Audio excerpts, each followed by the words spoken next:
Sunshine, yeah, moonlight, good times again.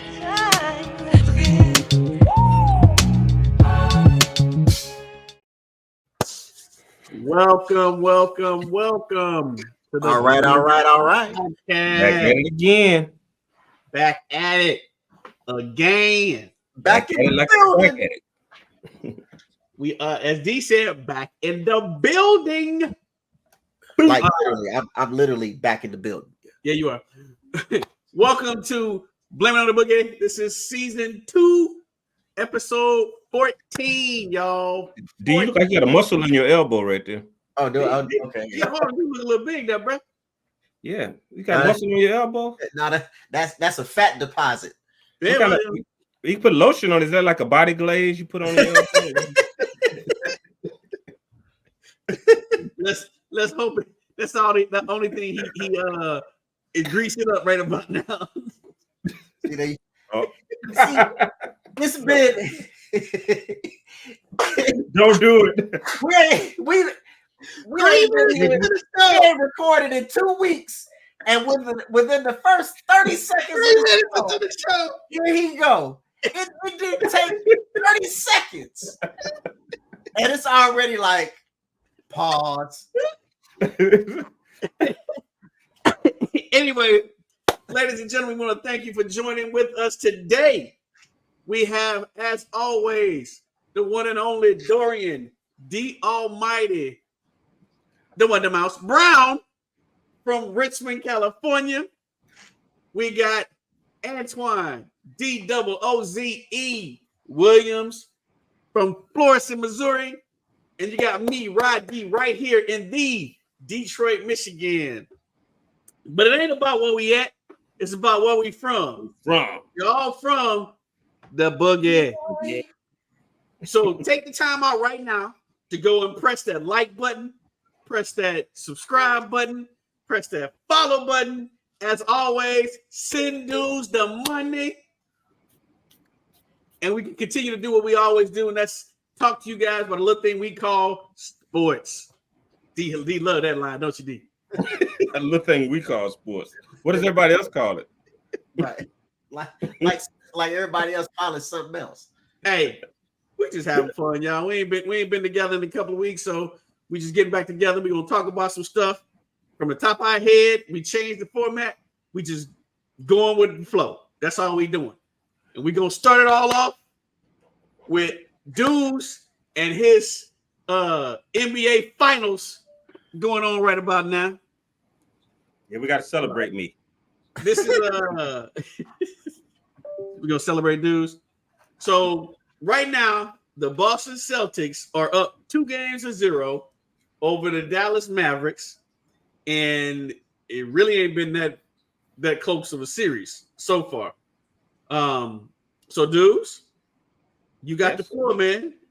Tell me about your boys, man. What are they doing that's making Dallas look like they haven't played basketball in years? I think what it looks like what we're doing is Boston is dominating them with the sheer numbers of our talented players. Our starting five, first six or whatever.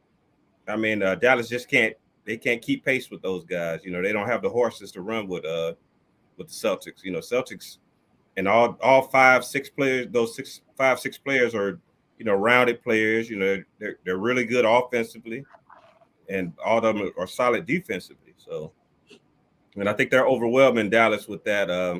I thought Dallas would play a little bit better, but I think it's just the fact that those defenders are doing a great job on Luka and Kyrie. Luka's still getting his numbers, but he's making tough shots. Kyrie's missing tough shots. Even though he's one of the greatest tough shot makers, he's missing those shots, and they can't keep pace with those numbers. And neither one of those guys are defenders, and Boston is putting it to them. Just kind of like we whooped the Knicks and everybody else. What's up? Just one more series. So D, is it the fact that Kyrie is having a bad series, or is it more Drew Holiday? Okay, well, before I begin, first I want to apologize to the Dallas Mavericks. I thought you were gonna apologize to me. No. No, you didn't say anything bad about the Celtics. It's the other guy. All I can say is that I talked about them bad. I said that they would never win playing the way that they played. I said that they would never make it past. I said make it past the second round. Mm-hmm. And here they go all the way making it to the NBA Finals. So let me first apologize to the Dallas Mavericks. Now, let me say that I don't think it's Dallas. I think it's Boston. I don't even know if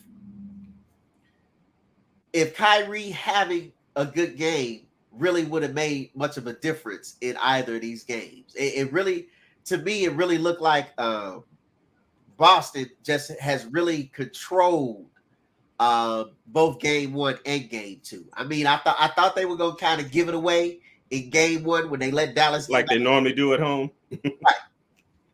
Right. But what we can also say is we see that they've learned from their previous series because they didn't lose game 2. So I think it's been really more Boston's defense than it really has been Dallas in any way or lack thereof. Like, Kyrie ain't doing this or whatever. I think it's been, and I'm not going to even say it's just straight Drew Holiday because there have been a number of different players that have been guarding Kyrie. Jaylen Brown, Derek White, so it's been a number of different players. It's Boston in general. Boston just seems right now to have a better team. However, is Porzingis playing? Well, he said he's gonna play. He said he dislocated. What is it? Posterior. I forgot what it's called. They look it back up again. A rare injury is what they said. Yeah. But he said Porzingis said he gonna play. So dislocation of the posterior tibulus. Ew. Yeah, that just sounds painful. It don't even sound right. It does.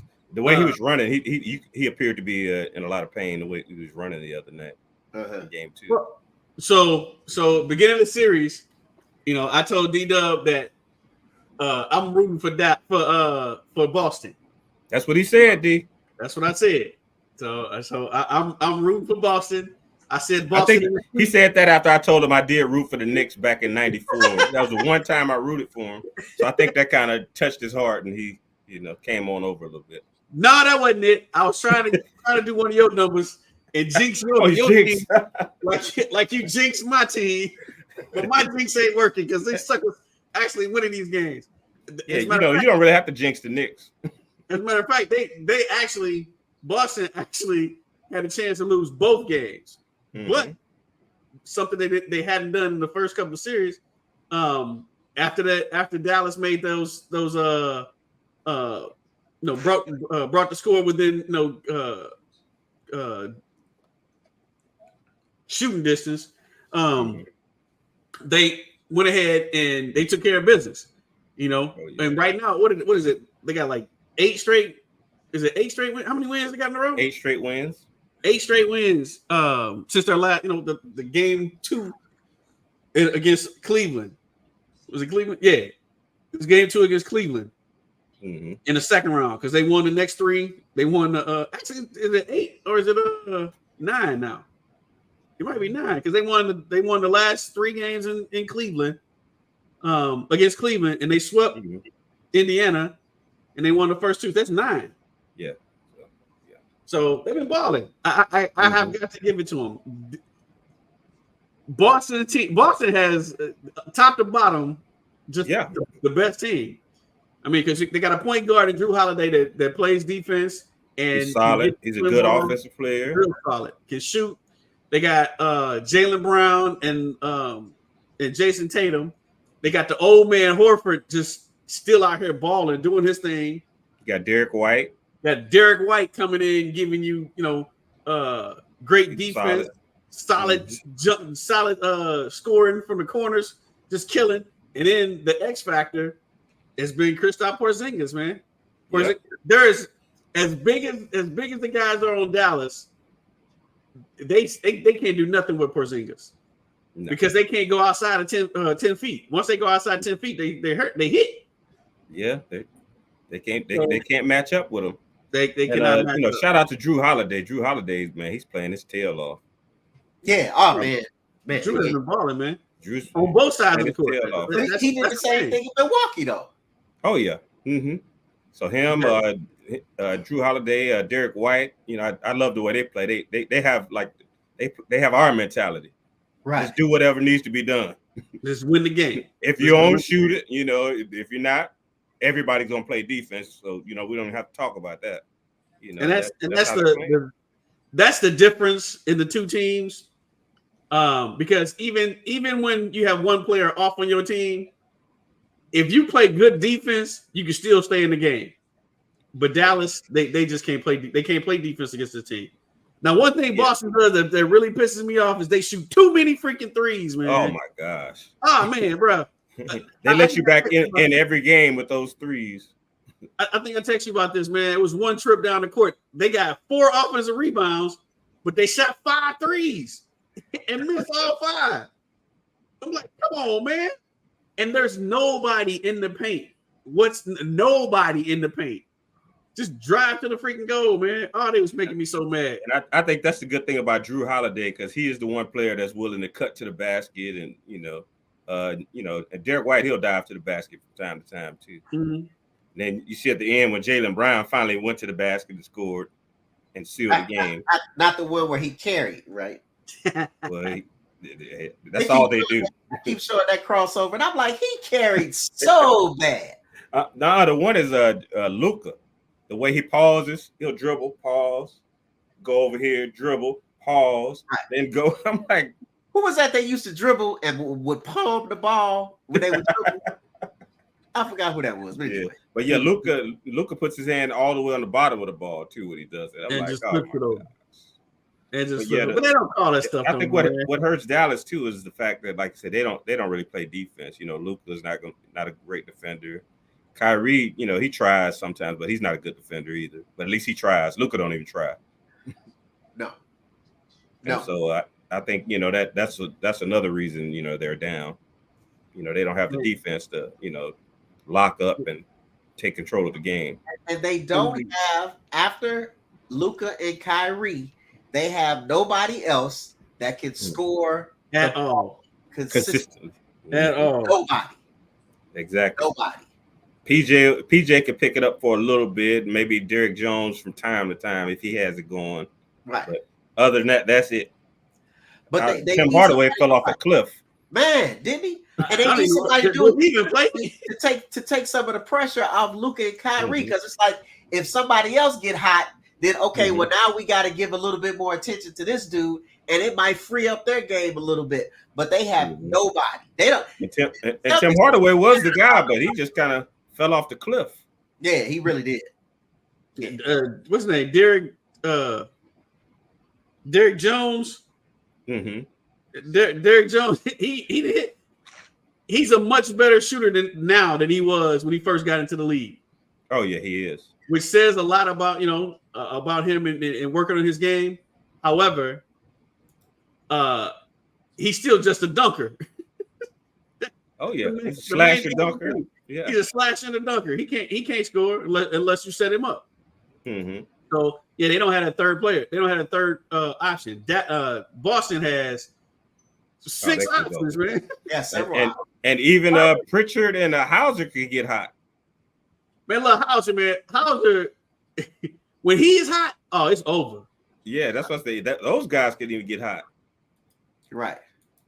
So, but I mean, the Celtics got Tatum, Brown, Porzingis, Holiday, Derek White. I mean, they got 4 guys, 5 guys that can literally they can score every night. Yeah, they can lead the team in scoring. Right. Mm-hmm. Right. So yeah, but the thing about it, they've proven they're the best team all year. As much as I hate them, I got to admit they've proven that they are the best team all year. So now here to this question, dudes. Does it matter? Is it going to change anything if Jason Tatum is not the MVP for the series if Boston wins? I don't think so. I think internally it might hurt him internally, But I think as far as the makeup of the team, I think I think everything will be, he'll take it in stride and look at it as, we won. We all did what we had to do to win, and that's the most important thing. Well, when you say what will change, what do you mean? As far as his perception of him being the quote unquote best player on Boston's team. Oh, the clear cut best player. Yeah. Well, I mean, I think he ever really was the clear cut. Steph Curry, they won 4 titles and he only got 1 MVP. Mm-hmm. And he didn't get that until the last one. And I love Steph, but he might not have deserved that one. So you gonna give it to Wiggins? Yeah, I mean, so it's like, but my point still is that doesn't take away from him being the best player on the team. But here we go again, and we're gonna get back to this again. I always talk about this, the MJE, the Michael Jordan effect. Mm-hmm. That's all. Nobody. The first thing that they start talking about is who's the best player on the team, who's gonna be the MVP. Yeah. Nobody talks about the contributions that they made to win the game, or even the fact that they won the game. It's always, well, Jason Tatum only had 16 points. And why is he not? Shouldn't he be the best player on the team? Like, come on, what difference does it make?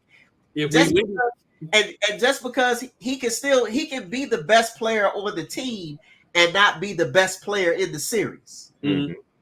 It's both of those things can be true. Mm-hmm. Exactly. So, and the reason I asked the question is because he's beginning. The talking heads have been on Jason Tatum. They expect him to have 30 points a game every game. But the thing about it, has he had a great series? No. As far as scoring is concerned, because his scoring efficiency has been horrible. But he's averaging 10 rebounds. He has like 7-8 assists every game. So he's doing other things that allows Boston to win. So, but D made the point earlier when we was offline talking about how people do. Like they after game 1, Jaylen Brown was the MVP of the series, right? Mm-hmm. And now after game 2, Porzingis. or Porzingis. No, they don't give it to Porzingis. They will give it to Brown. But if you after 2 games, it should be Drew Holiday. He's had great games both games. Yeah. So, but anyway, it'll be interesting to see how they go. But they always want to jump on that immediately, like Mm-hmm. after the first game of the season. Well, who's the lead candidate for MVP? You do realize, like Kareem told Magic, we got 81 more games to go. Right? Yeah. It's like, come on, man, quit talking about that. But I guess again, because everything works itself out. It's gonna work itself out. Right. They always just have to have something to talk about. And even though Boston looked good those first 2 games, Dallas ain't just gonna roll over and just give them the series. Dallas is going to come back. I definitely think Dallas will win a game or 2. Yeah, I think they're going to win the next 2 at home. Yeah. Right. It's going to be at least 6-game series. Right. Yeah, so, I think it'll be about 6 game. I think and the MVP will change 1 or 2. Change from that. So, but the my thing is, I'm with you. What you do is, what difference does it make? I don't care. As long as I win that championship. Hey, that was always our philosophy. We don't care who scores the point, as long as he's dressed like us. Exactly. Like Al wear the same uniform. Just win, baby. Just win, baby. Just win. And so, all right. And as long as it's not the Knicks. Come on now. The next NBA topic. Go ahead, D. Since we talk about the NBA, we forgot to do it. We gotta give a gotta get a shout out. Gotta get a shout out. Rest in peace to Bill Walton. Go ahead, D. No, that's it. that was it. We gotta give a shout out to Bill Walton. Rest in peace to to Bill Walton, man. He played an important role with the '86 Celtics. As a 6th man of the year. One of the best basketball players that ever played. Was a great announcer, play-by-play guy. And from what everybody has said, just a wonderful, wonderful individual, man. So Oh yeah, he will certainly be missed. I think about a story Larry Bird said when he was saying that Robert Parrish got injured that year, 86 or whatever. So, Walton was going to start in his place. So it was understood. And so, Bird comes to practice early, before every game. He said when he got there, Walton was already warming up and taking shots. And so he said he walked up to Walton and told him, you do know that you're not getting those shots, so you might as well go back home and get some rest. He said, all those shots are coming to me. He said Walton ducked his head down and went back to the hotel. Went home. Yeah, went home. Yeah, it's wonderful to look at his career. He had a Hall of Fame career as a basketball player, and in my opinion, as an announcer also. He better get into the Hall of Fame as an announcer. Throw it down, big man. Throw it down. So, it was always enjoyable. You never knew what to expect from him. Yeah. And he was a great ambassador for the game. So, shout out to Bill Walton. Condolences to his family. Great player, great announcer, and he would surely be missed. Yeah. So, and one more thing, cancer sucks, but it still sucks. All right, so our next basketball topic, dudes, occurred yesterday. So for the last 3 days after Wojnarowski, Wojnarowski. What? Wojnarowski. Okay, there you go. Yeah, that ain't what you said first. You said that is what I said first time. You said Wojnarowski. I said Wojnarowski. Listen. It didn't work. And then your ears start doing like this.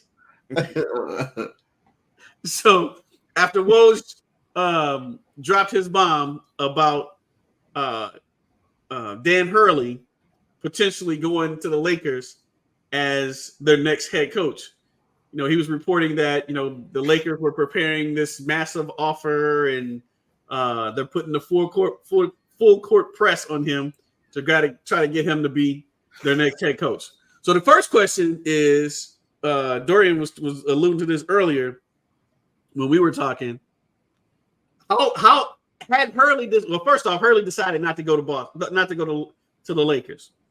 But had Hurley decided to go to the Lakers, how do you think he would fare as being the Lakers head coach?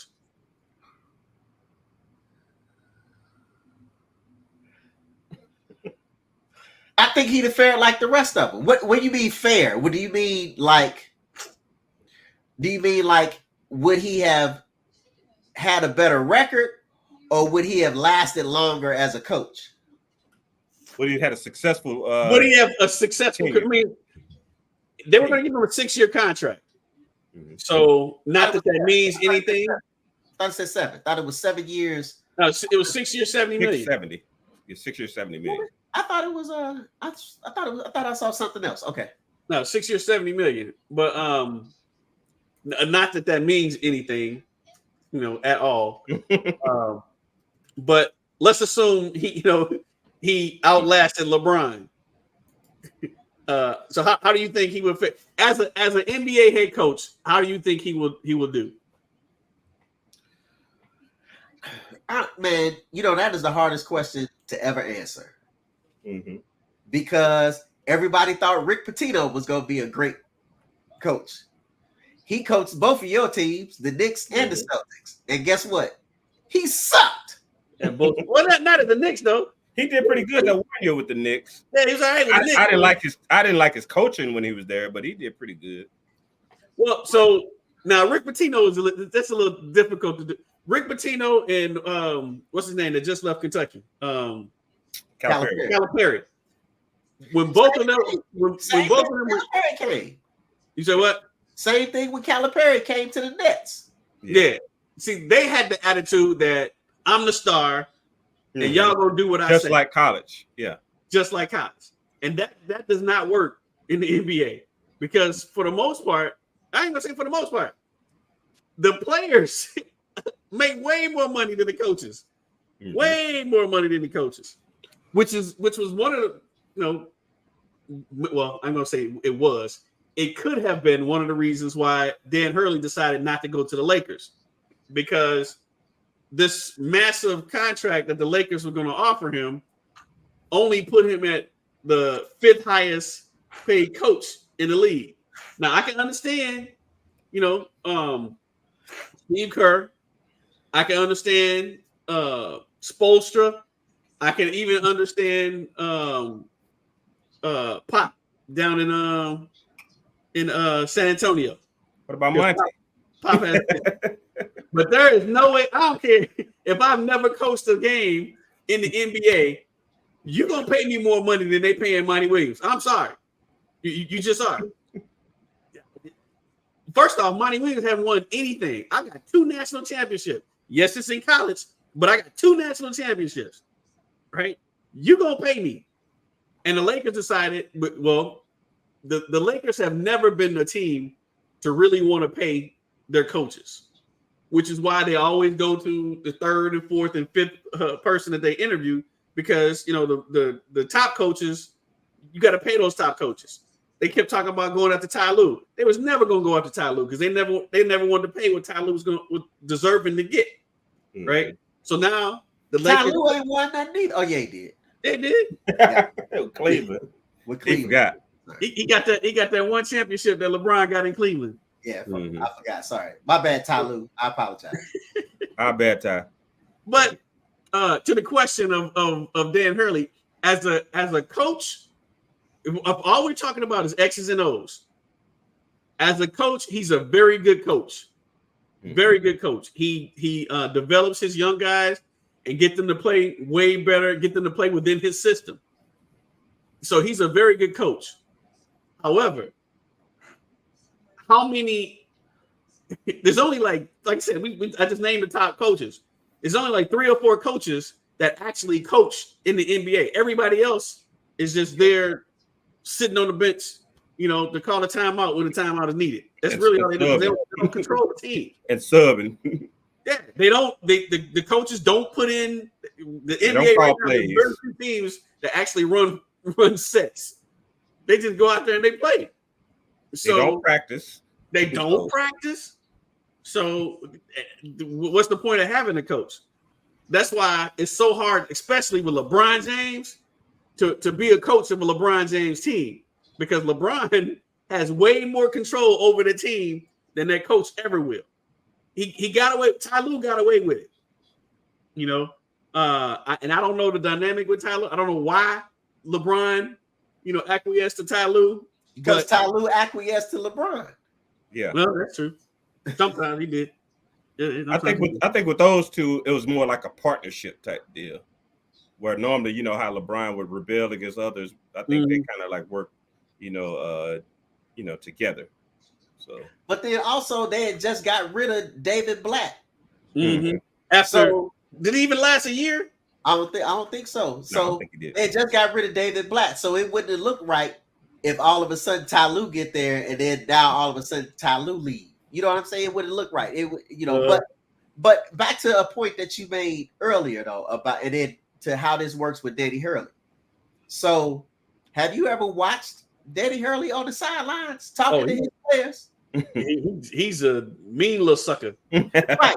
He's a mean little sucker. So going back to what I was saying about how they were in college saying they're the authority and so on and so forth. He has that same attitude. Mm-hmm. So with that being said, I don't see, with again from your examples, it didn't work because he has he has a lot of ego. Mm-hmm. He believes that he is the authority. What he says goes. And it's his how does that work with again a LeBron team? How do you come in and because also Hurley's teams aren't necessarily one person ball dominant. Mm-hmm. They share the ball. That's his system. So how do you do that essentially with the LeBron team? Because LeBron wants to come hold the ball and dominate the ball and control the ball. If he played that way, it worked perfectly. But LeBron doesn't play that way. And in the pros, again, you still dealing with these ideas of they feel like, hey, I'm a grown man. Don't talk to me that way. You know, don't get Latrell Sprewell. And then you got like, you know, certain people like LeBron and those the franchise guys. You know, they have the ear of the team owners. So you know, you run into that quandary there. You know, to where, you know, are they going to go over your head if they have a problem or something? But I was thinking about when we was talking about successful coaches. I was thinking about Brad Stevens. How he had the perfect personality. Yeah. But at the same time, when he took over Boston, there was young players that he developed. So I was thinking the same thing about Dan Hurley. You know, maybe if it was young players that he had to, you know, a couple years to spend some time with and develop, you know, within his system or whatever, maybe that. But like D said, also you got to look at it. You know, pros. You know, they feel they've made it. They're grown men, so you're not going to talk to them any kind of way. Right. So what's funny is end up like PJ Carlesimo with, you know, right. You end up getting all the fabric wrapped around your throat. Right. They show the head marks. What's funny is when it first came out, I was my thought was the Lakers is probably the last team in the NBA that he needs to try to. I thought the same thing. I thought they were the last team that he needed. Because again, as long as LeBron is there, and this ain't my normal LeBron hate. This is just facts about LeBron. As long as LeBron is there,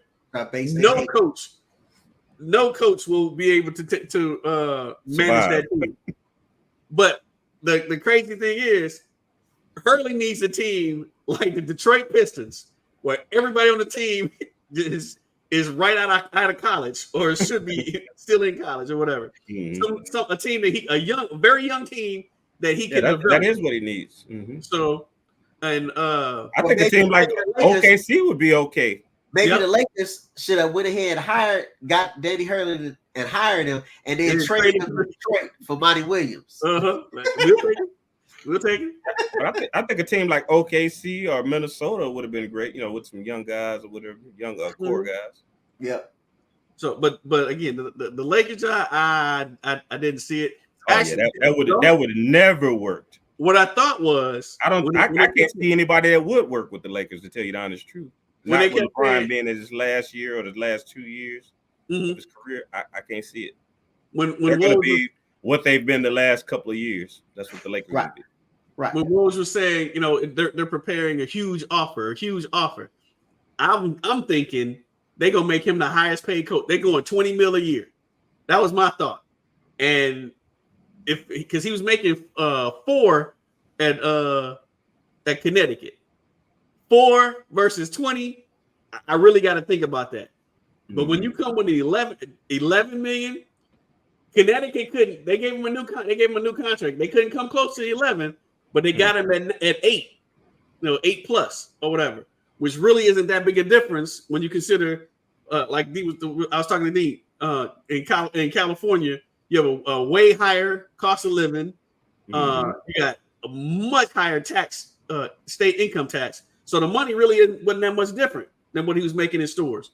So, in stores, he's the king, right? He runs everything. In LA, he's just going to be another coach in the long list of coaches that LeBron then got fired. So, that was that. What's the other NBA story? Any other NBA stories? I don't know, but you were right with that take, Rod. Finally. That's right. Hey, I'm always right about LeBron. Oh Lord. Yeah, you were wrong just as fast. LeBron. Right. You started off all right, but then you went terribly wrong. You won. Right. You what? I lost. You lost. I mean, I don't think there's really anything else going on in the NBA, is it? Let's see. Well, we got the finals. Finals that. We do have one more. We do have one more.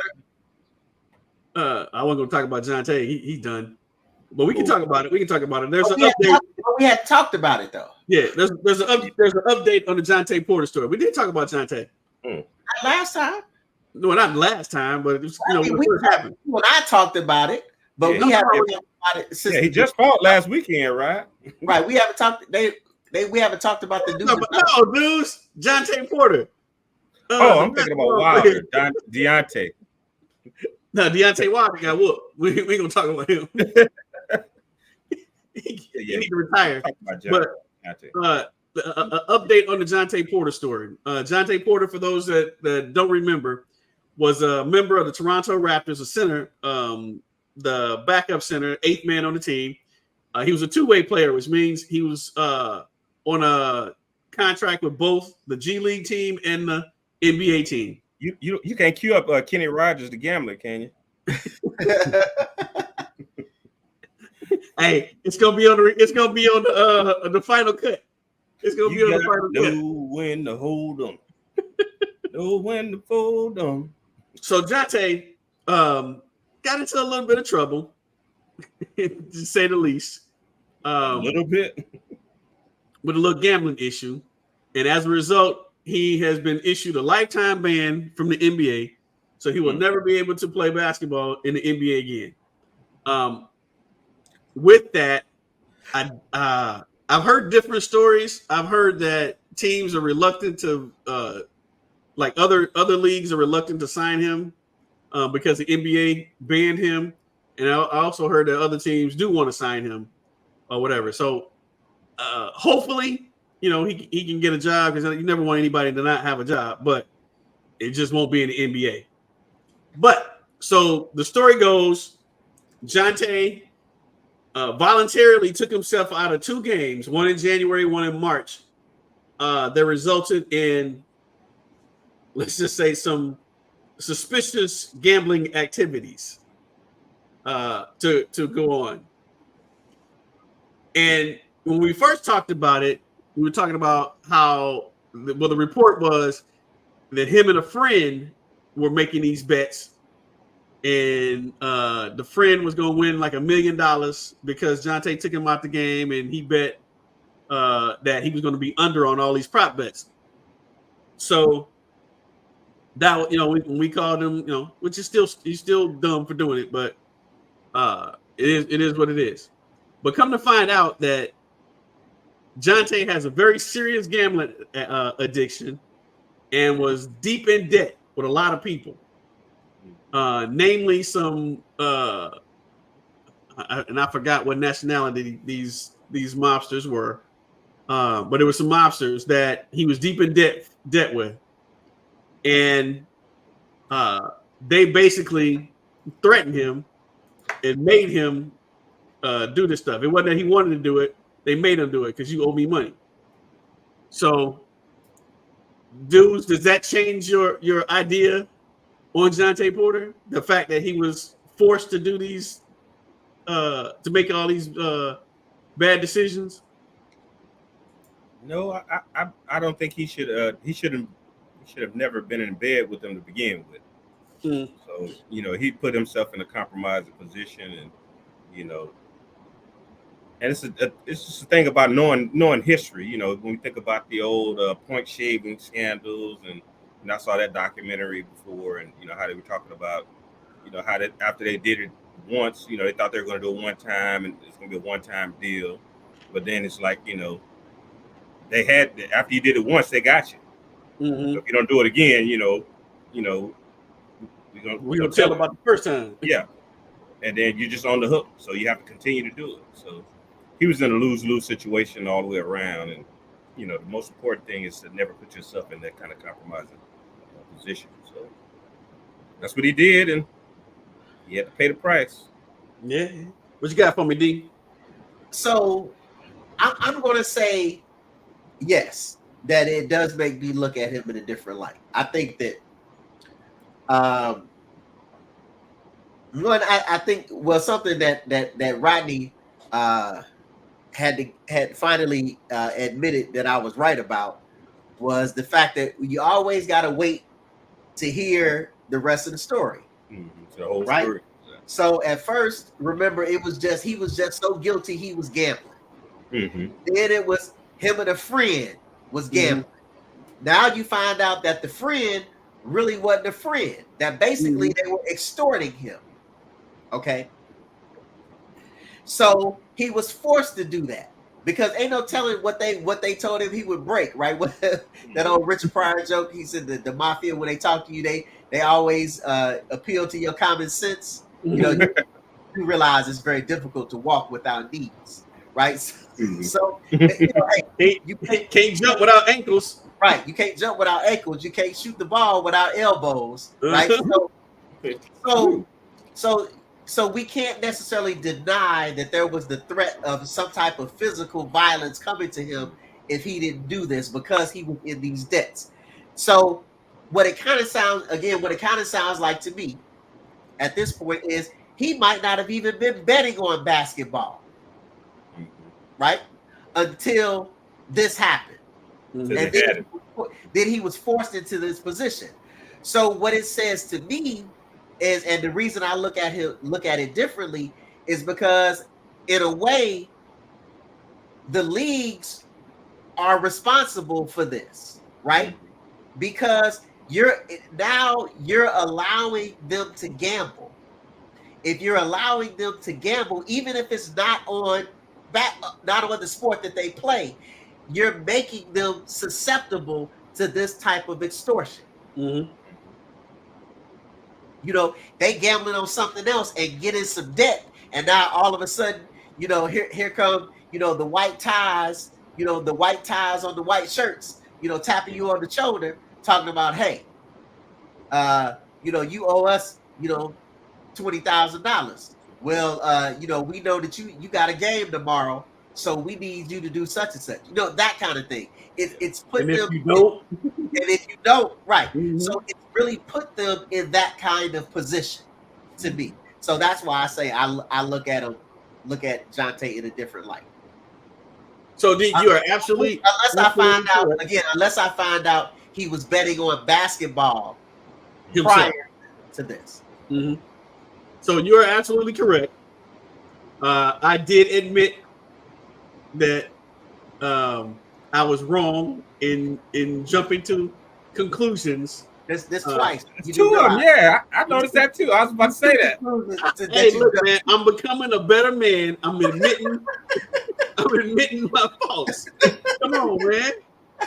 So I did admit that you know, sometimes it is better to wait, to hold judgment. It's difficult to do that, though. It's difficult to do that, but sometimes it is better.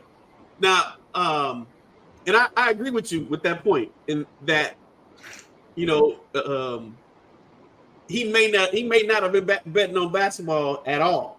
We don't know. That information hasn't come out yet.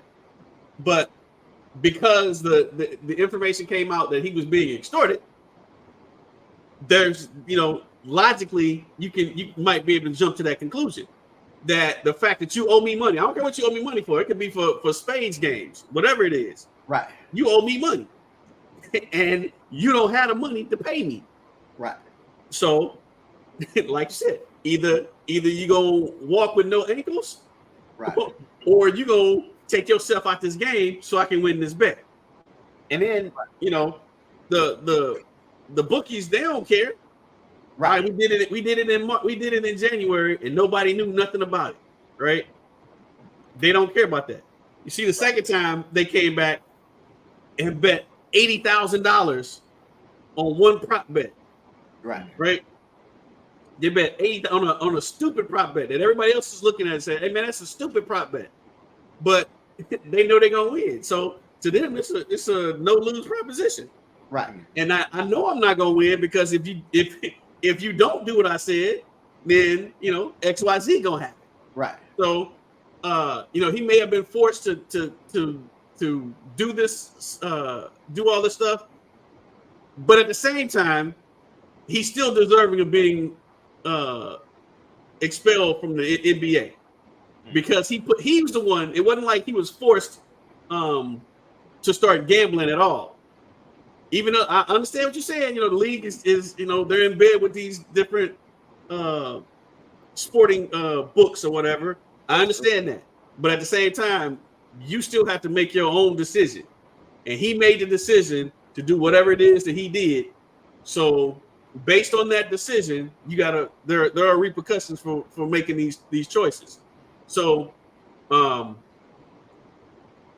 the one thing that I would like to see them do is, yeah, you give them a lifetime ban, but at least give them the opportunity to apply for leniency, a reinstatement or something later on down the line.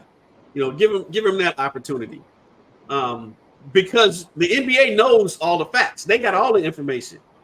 They know how this whole thing went down. Right? And they're actually doing a disservice to themselves and to Jonte by not putting all the information out there. Because like we're doing right now, people can make their own assumptions about what happened or what happened. You know, what the actual facts are. So put the information out there. Not that. So that's Jonte. All right. Any other NBA D? No, I don't think so. I think that's all NBA stuff. All right. So now we got to go NBA.com. I didn't see any particular stories, unless we want to go straight to the WNBA. Although there's only really kind of one topic to kind of deal with. But there's one big topic. Yeah, that topic's probably gonna last us about an hour. There's one big topic.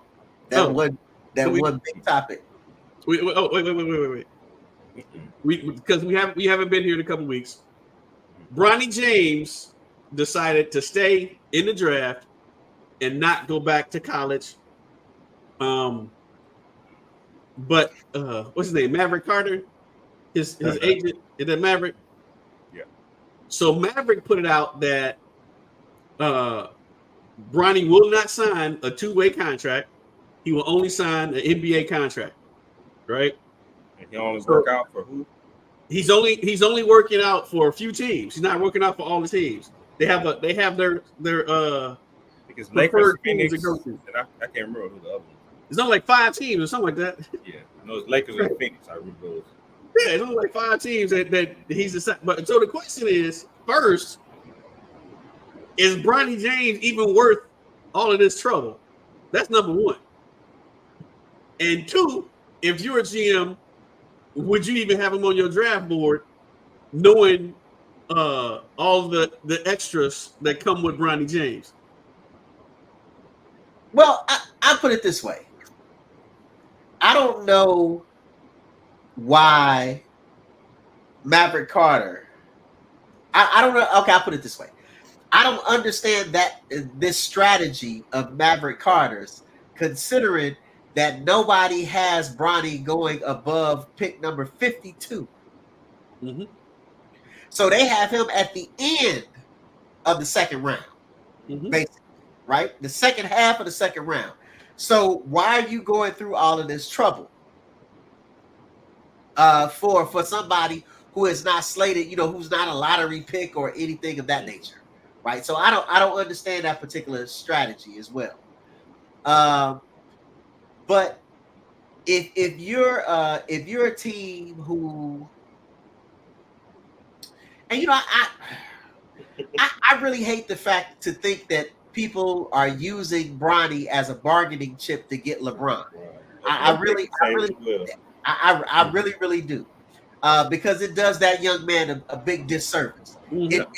It does nothing to help him get out of the shadow of his father, right? But unfortunately, that's the world that we live in, right? And so I think that also let's be honest too, right? Let's not think that LeBron isn't having some say-so in this as well. How long him and Maverick been knowing each other? Oh yeah. Right. And it's all a ploy to me. I think it's all a ploy, it's all a plot that they've been hatching between the three of them. Because I don't know, some of those teams sound like teams that LeBron might also want to go to at a certain point. Mm-hmm. Yeah, I agree with D. I think some of those bottom teams may be looking at Bronny as a bargaining chip to get LeBron.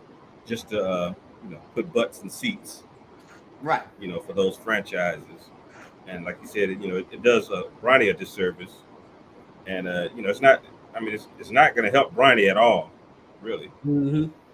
And so I don't know. And like you said, I mean, let's be honest. It's probably going to go. The Lakers might pick what they got 50 55, isn't it? 54, 55. Mm-hmm. So that'll probably be the pick for the Lakers. In the second round, right? In the second round. So, first thing is, I don't think as of this moment, I don't think Bronny is one of the top 60 draft eligible players available. I was thinking that too, right? I was like, and that's also keeping somebody else from getting a job. Mm-hmm. So I don't think he's one of the top 60. But that being said, I think somebody's going to draft him. But who are the other 59 that are better? And I say that the reason I say that is because as we talked about the last draft, we don't know who none of these dudes are that they be drafted. That they be drafted cats from the G League, they drafted cats from the Euro League, they drafted cats from Ignite, was it Ignite? Right. All kinds of stuff. So who would be the other 59 guys or whatever that are better than Bronny? We haven't. I mean, we've seen. But here's the thing: the reason I say that is because I don't think Bronny is that good. Bronny is he's a 6'1.5" 3. I agree with that. Yes, that's what he is. Yes, he is. He's not a point guard, although he's the size of a point guard. Mm-hmm. Can he pass? Yes, but can he run a team? No. Now, can he evolve into doing that stuff? Maybe, but as of right now, that's not what he does. He's not a shooter. He doesn't shoot. He's not a slasher. He doesn't slash. He doesn't create his own offense at all, right? And they want to claim that he's this great defensive player, but his arms, he doesn't have long arms. And think about it. Who is he going to lock up in the NBA? Exactly. So, can I name the other 59 players? No, I can't name the other 59 players. I just don't. If I had one of the top, if I had a first or second round pick, I would not draft Bronny James unless, and this is going to go into the WNBA topics, unless you want to use him for marketing purposes. If you want to say we got Bronny James on our team, people want to go buy, because they're going to buy Bronny James wherever he goes. If he goes somewhere, they're going to buy Bronny James jerseys. They're going to buy Bronny James paraphernalia. They're going to do that because it's Bronny James. So if it's for strictly basketball reasons, strictly basketball reasons, he's not, in my opinion, one of the top 60 players. If it's for money reasons, he's one of the top 5. Because you can't, especially in this draft. But all right. So is Bronny James really going to put butts in the seats? Who, if you draft him, if from what you're saying, about he's not getting in, being one of the top players in the draft, why would I draft him if he's not going to play? If he's not good enough to play, am I just going to throw him out there just so people will come see him because he's LeBron James? He go out there and be terrible. Somebody go out there and get dunked on it. Right. Here's the thing, D. Here's the thing. Think of a team which they're gonna try to push him far away from this team. But think of a team like Portland, right? Portland doesn't have anybody whose jersey I'm gonna go out and buy, right? But know about Scoot Henderson? Don't nobody know about Scoot Henderson. Because Scoot got drafted by Portland. Nobody pay attention to Portland. And Scoot didn't have a great rookie season. But to answer your question, Bronny James has what hundreds of thousands, hundreds of millions of followers on Instagram. You know, it's all about the social media. Yeah, they're gonna watch him. The same thing with and we'll get to this. The same thing with Caitlyn. The reason she's so popular is because of her social media following. But Caitlyn, we knew Caitlyn could play. Caitlyn did work in college. Was going to play. Caitlyn was the #1 draft pick. We talking about the number 50-something draft pick. Yeah. That's completely. I think that's apples and oranges. So, yeah, what I'm saying is actual skills. What I'm saying is, I said the reason they'll draft him is for the money. Because think about it. If this man got 50 million followers, out of that 50 million, if I can just get 1% of that 50 million to buy my team jerseys, I'm gonna be okay. But Jay-Z got that many followers, and you're not gonna draft him. Let me ask you this question. So do the research with his 50 million followers. Find out how many of their asses bought USC jerseys. Well, there's that point too. So I mean, because who buys a jersey of somebody that's not playing? If he's sitting on the bench, and I can't name other than probably Bogdanovich that everybody seems to love, right? Not Bogdan. You know who I'm talking about. I can't think of his name. Big man. Boban. Yeah, Boban. Everybody loves Boban. People would buy Boban jerseys, even though he don't play. He just an anomaly as far as being popular is concerned. But what other bench player do people go out and buy their jerseys other than their mamas and daddies and sisters and cousins? Nobody now, because Mondo out the league. Right. So that's what I mean. I don't see drafting Bronny with the 50-something pick as something that's going to put butts in the seats. If he was somebody that was going to actually come in and play. And again, I'm not disagreeing necessarily that Bronny is one of the 60 best players or that he isn't. I'm just saying we don't know who the other 59 are. There could be some other ones that are worse. He could be better than some of them. We don't know that.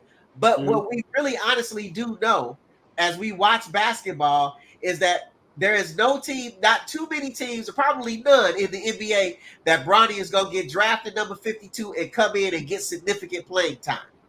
So it doesn't make sense to draft him to try to put butts in the seats. And that's why I'm saying I don't understand Maverick Carter's strategy because he's not that coveted a player in any way, shape, or form. Well, LeBron would put the butts in the seats if they could draft him and use him as a bargain chip to get him. But no, Bronny couldn't put no butts in the seat.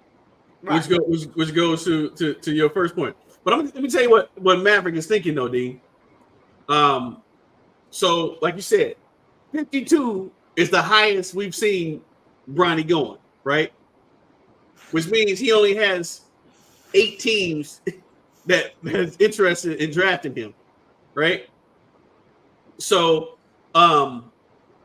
what he's saying, basically what the thought process is, I would rather you not draft him than draft him and make him and try to put him on a 2-way contract. If you don't draft him, then I have the opportunity to go to any team, right? I can sign with any team, and when I sign, then you can say, "Well, I'm not signing a 2-way contract. I'm only signing a rookie scale contract." So then he has a little bit more control over it. So basically, he's trying to let those 8 teams know if you draft him, you better be drafting him and giving him a full contract because we ain't signing no other way. But the problem is, if they draft him, they got his rights. So you can say whatever it is that you want to say, right? But if they draft you, they have your rights, and there's you can't go to no other team. You can go overseas, but he doesn't want to do that, right? So, but that's the only thing that he could be thinking. To me, it's the only thing that makes sense. Although it still doesn't make sense because you alienating all these other teams that might want to trade back into the draft and pick him up. So, but that's Bronny. The draft is what, the 27th, somewhere around there. Somewhere around there, Yeah, 27. So that's only another 2 weeks, basically. I think, matter of fact, it's 2 weeks from Thursday. It's 2 weeks from Thursday. And well, hopefully, it says the 26th and the 27th. So it's because it's 2 nights now. Yeah, they changed it to 2 nights. Trying to be like the NFL. Yeah, which I don't. The second round of the NBA draft is not that appealing. I don't know how they're going to do that. I mean, I'll watch the first round, but I ain't watching the second round. Not for the NBA draft, because for the most part, they always picking up players from overseas because they want to hold on to those draft rights and not have players that's sitting on the end of the bench that they got to pay. Right. So, you know, and these are names that you've never heard of ever. So, all right, y'all. The biggest topic in sports this week, well, the last 2 weeks, has been news from the WNBA. Not the NBA, the WNBA. And as what's my girl name, D? Shanae Ogwumike? No, not Shanae. Andrea Carter. Andrea Carter. Like Andrea Carter calls it the W. So you and your West Side. Ice Cube gonna be coming at you. Remember Bo and them used to do this? Most wanted. Most wanted. I have no fear. D throwing up gang signs, y'all. D throwing up gang signs. Sorry. All right, so let's talk about the WNBA, man. The first topic we're gonna talk about is the hit. Okay.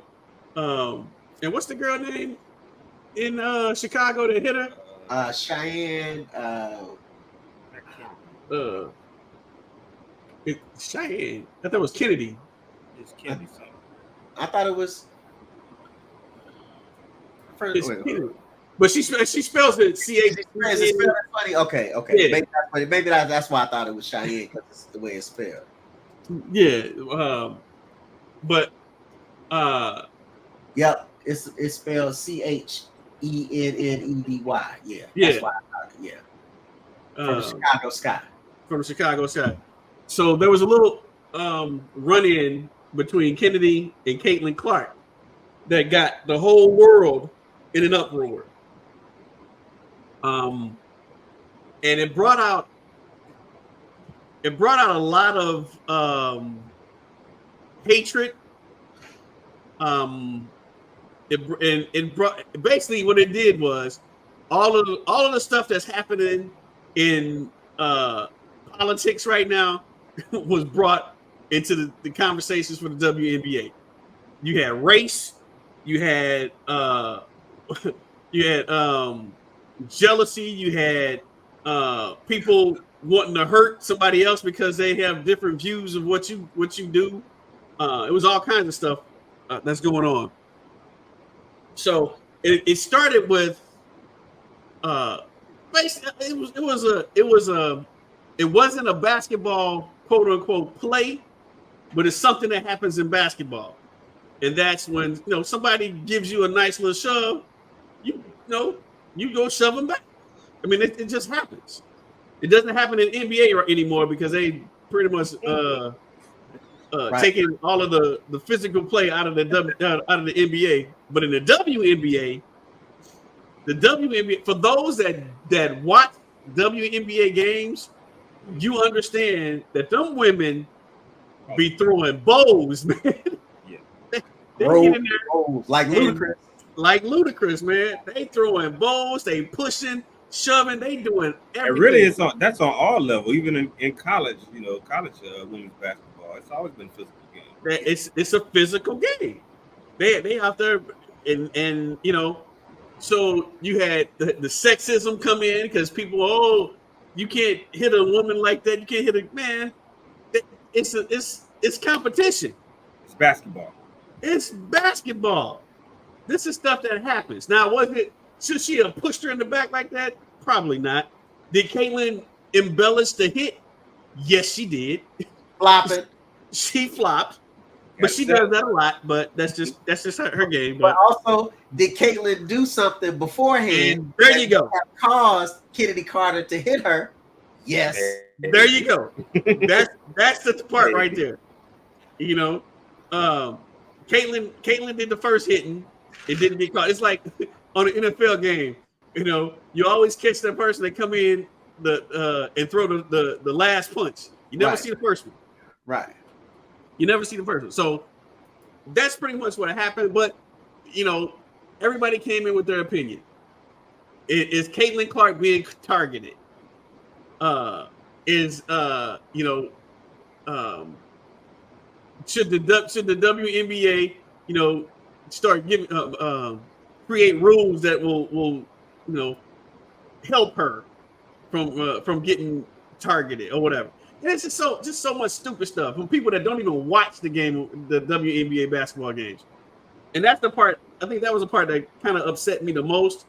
Everybody that's you had this was a story on national news from reporters that have no sports knowledge whatsoever, giving their opinions on how this game should be run. You had somebody saying she was just. It had some people saying she was assaulted. Right. There you go. You had people saying that Kennedy should have been arrested for assault. Yeah. I'm like, come on, man. This is a basketball game, and what it does, it makes those players. You know, I've been one of the ones that say, you know, race doesn't have a huge say into this. It's what's going on right now. But after this situation and listening to what everybody else says, you really have no choice but to say that race is a major part. D kind of brought me to that side, enlightened me to show me that race really is a huge issue. Race is always a factor. Part of this thing.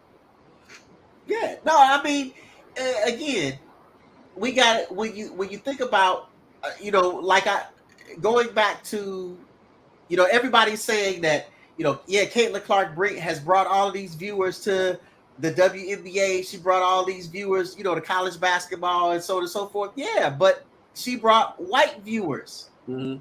Yep. You know, she's from Iowa, right? She's bringing those, you know, it's the same thing when Larry Bird came into the NBA. It's the exact same thing. Indiana, you bringing those people from the heartland. You bringing those people from Indiana. You bringing those people from the heartland who have been watching the NBA prior to Larry Bird coming in. Everybody said it was a bunch of black drug users, thug drug users. They was playing the games on tape delay and all that kind of stuff. But then Larry Bird caught everybody's attention. Right? I go back to listening to it was a clip that they did. Who was it? Was it Bird's induction? But Nolan Richardson was talking about how he was hearing about Larry Bird, and he was like, "Man, this brother could play." And then he found out he was white. He was like, "What? He's white?" Mm-hmm. So all the people that was watching, you know, when you think about the fact that, again, it became a lot about race when Magic was playing Bird in the championship game, and then all of a sudden they get to the NBA and Bird goes to Boston, and Magic ends up whitest of all white cities. Oh man, I mean, come on. Boston's claim to fame during the civil rights movement is the picture of the man, the white guy trying to impale the black dude with the American flag. Yep. Mm-hmm. Right? So this is Boston, right? They throwing bricks at black children getting bused to school on the buses in Boston. Mm-hmm. So yes, it was a big thing. It was about race. Again, you know, when it comes to Kate Clark, it's the same exact thing. Again, I'm not taking away anything from her being able to play. We watched it. We know she can play. But to act like these people are coming to watch Caitlyn and it has nothing to do with race, you can't ignore that they And that you they're know, all and just being in this being in this country, white race girl is that's always white. going to be a factor. Yeah, you can't deny that. You can't deny it at all. So, and the reason I was hesitant to say it's about race is because to me, once you say it's about race, you take away from the all of the accomplishments Everything else. that Caitlyn did, that Yeah. you know that she earned, Right. right? She definitely earned it. Right. Yeah, she earned all the accolades that she has right now. Yeah, she didn't So score all those points because she was white. exactly, She Yeah. scored all those points because she can ball. Yeah, But I know a white dude that couldn't score 2 points. Right. again, It wasn't because she was white that she scored. Right. But when like I said, when D broke it down to me, and I listened to listen to what he said for one of the few times. Yeah. See, I told you, I'm evolving, man. I'm evolving. I think you're drinking. Sunny delight. You're just drinking more lately. That's all. So, Mellowing out. yeah. You have to say that yes, this is a main reason. And then, like I said, they had people wanting Kennedy to what's her last name? Kennedy what? Kennedy Carter. They wanted Kennedy Carter arrested for assault, right? Why? Because the black girl pushed the white girl. Right. And it's the whole idea of that, which goes back to my earlier point of what did Caitlin Clark do that made Kennedy Carter hit her like that? Well, the idea is, the little white girl didn't do nothing to make the angry black woman hit her. You know what I'm saying? Oh yeah, the little Snow White angel. Right. Never. I think about when we go back to the NCAA championship game when Angel Reese did the "You Can't See Me," at the thing, and everybody jumped all on Angel Reese, but nobody realized that Caitlin Clark was the one who did it first against Louisville. She was the originator. Yes, she originated it and was telling Louisville, "You can't see me." So, but it's the idea that well, again, another going back to Larry Bird. How long? Now we knew because again we watch basketball, but how long did it take the rest of the world to ever find out that Larry Bird was the biggest shit talker in NBA history? When he retired? Nobody thought the white guy was talking all the noise. They thought that was just the black thing. That's what black guys do. They're braggadocio. The white men come, they work hard. We're on natural talent. Oh, they come, they practice, they work hard. Oh, he's such a hard worker. He's blah blah blah blah blah blah blah. Yeah. So you got that. That was the narrative the whole time. Right, exactly. Like dude just said, Larry Bird told Bill Walton, "You might as well go home." All the shots. And then they didn't know that nobody knew the backstory that Larry Bird pretty much got his game playing against the grown black hotel workers behind the hotel that they worked at. Right. Yeah. Right. So he picked up the whole thing, even the trash talk and all that. Right. And it's again, so whatever transpired between Caitlin and Kennedy was basketball. Right. It was strictly basketball. Right. Right. Even they gave her a flagrant run after the fact. During the game, even the refs thought, okay, that's a foul. no problem. Again, we talking about. I remember, when what's his name, Danny Ainge. When Danny Ainge and who's that gave him the 2-piece? Was that Sedale 3? Bill in there? You talking about what, Sedale 3? Which one are you talking about? When Sedale 3 knocked him down and had him staggering. Danny Ainge and Tree Rollins got the fight, and Tree bit Danny Ainge's finger, but everybody thinks Danny Ainge bit Tree's finger. Right.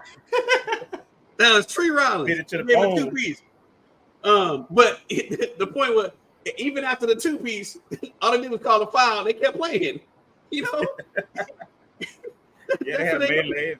he bit his finger to the bone, and they kept you call a foul and you keep playing because Right. it's, you know, it's now. Do you want them out there throwing balls? No, that is not what you know. But what I'm advocating for.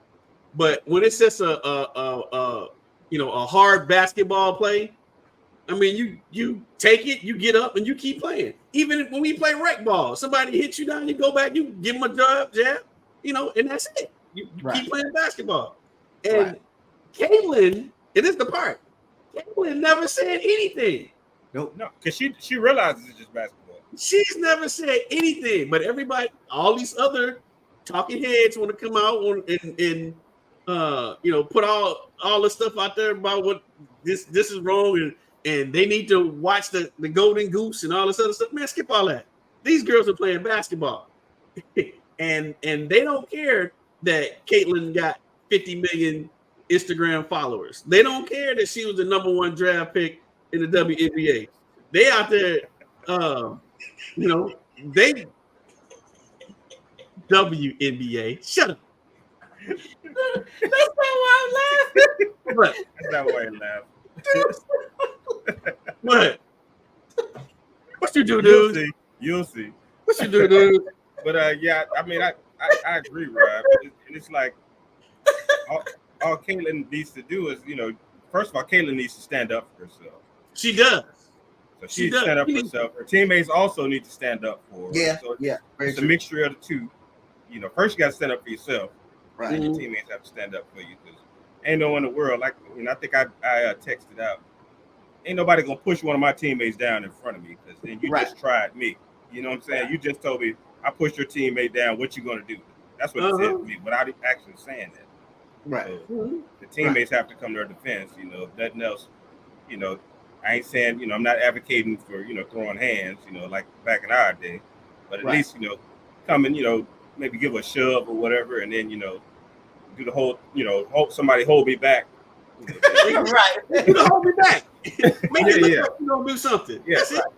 Exactly. I think Steve Kerr said that he said, back in the day when your teammate got to fight, you had to get up and everybody had to run over there.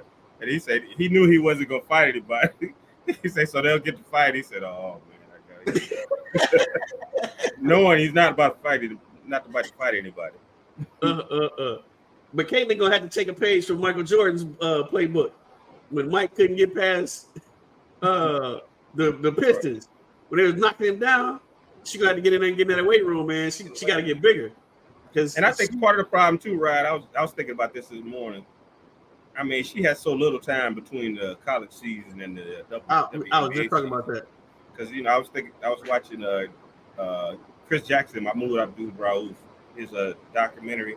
He was talking about, he was so thin in college that everybody was telling him, after the draft, hey, you need to bulk up, you need to work out. And he gained all this weight and he couldn't play that way. He was out of shape. He couldn't play with the muscle and all the weight. But you need that time to, be able to, get stronger because you're going against women now, grown women now. Right. And as you can see, these women don't play. Right. and it's also the MJE.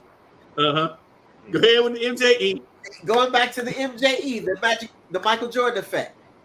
Everybody expects for her to come in to the WNBA and dominate the WNBA the way she dominated the last couple of years of the NCAA's imagination.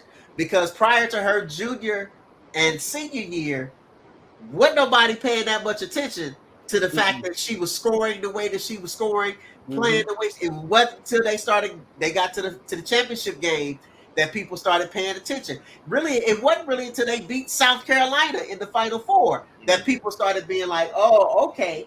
And that was her junior year, right? But her freshman and sophomore year, nobody was really following them like that. But then all of a sudden, you get all these people, one, who don't watch basketball. You get all these casual fans who all of a sudden think that because she played this well in college, now she's going to come into the WNBA and play.